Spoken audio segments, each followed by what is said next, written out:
ओम शांति। आज हूँ 12/1/26।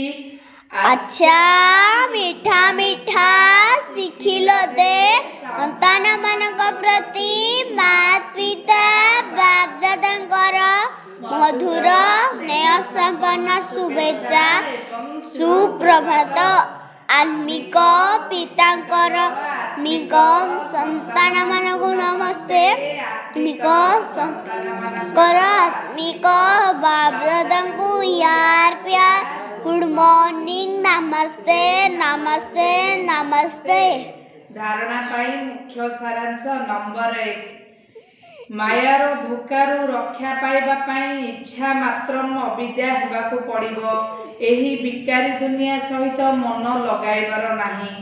नंबर 2। पवित्रतार मध्य पूरा पूरा प्रमाण देबाकु पड़िबो, कारण सबुठारु उच्च चरित्र हेउची पवित्रता। ताले हमर पवित्र होउची सबुठारु उच्च चरित्र। तार प्रमाण देबाकु पड़िबो। निजे निजको सुधारिबा पाई पवित्र निश्चित हेबाकु पड़िबो। सबुठारु होउची पवित्रता। वरदान।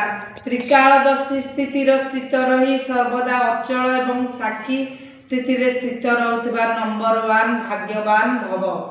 त्रिकालदर्शी स्थिति स्थित होई प्रत्येक संकल्प कर एवं प्रत्येक कर्म कर एवं प्रत्येक कथा को देख एहा काहे की हेला, एहा कौन हेला, एही बड़ी प्रश्नवाचक चिन्ह लगाओ नाही। सर्वदा फुल स्टॉप र बिंदु ही लगाओ।